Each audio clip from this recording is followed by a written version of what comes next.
This week on the Digital Marketing Scoop, I'm talking about the one advertising platform you have to be on if you're an e-commerce retailer.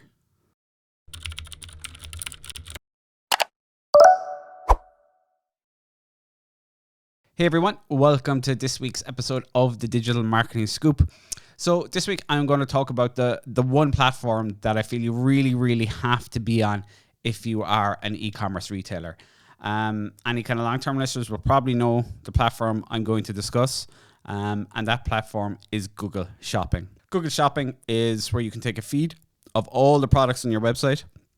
It's run through the Google Ads platform, so you plug that feed into what's called Google Merchant Center. You connect that to your Google Ads platform, and that basically allows you to position your product at the top of Google search when somebody searches for your product or searches a term that's very close to it.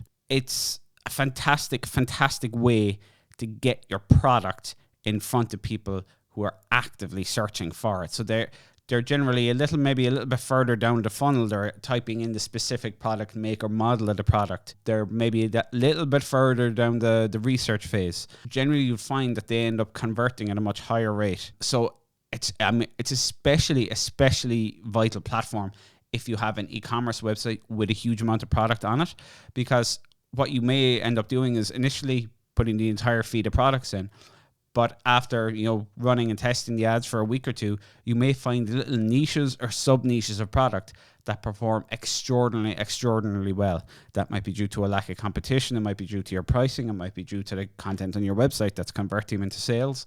But especially, as I say, if you have thousands and thousands of products on your site, it's a really amazing platform. But it's not just if you have thousands. Even if you only have a few products, it is something that you should be testing, because generally the cost per click on Google Shopping compared to a regular cost per click on a Google search ad is actually an awful lot lower.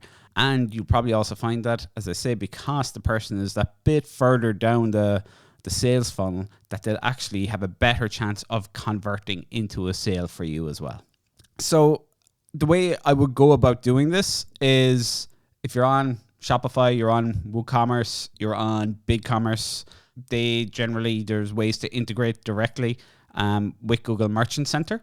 With WooCommerce, there's plugins. I think BigCommerce and Shopify, it's built into them that you can integrate with Google Merchant Center.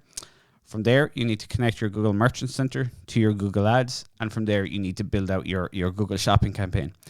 The big key, though, is you need to make sure you have e-commerce analytics tracking set up. You need to understand which ads are actually converting into the sales, which products are generating the revenue. So you really do need to understand that, because if you're spending, let's just pick a figure of $1,000 a month, and that's bringing in $5,000 a month, you want to understand, okay, which product categories, which products are driving those sales, so that you can optimize your Google Shopping to focus, okay, we spent X amount in this product category.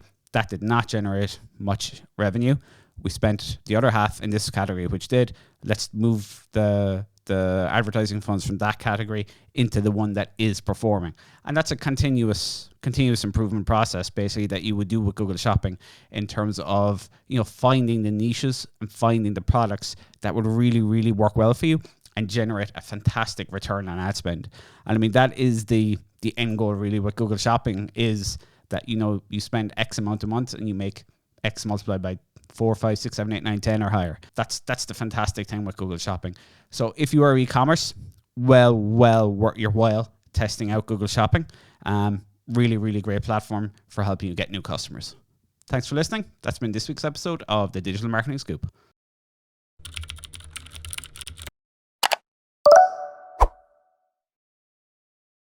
Thanks so much for listening to this week's episode of the Digital Marketing Scoop.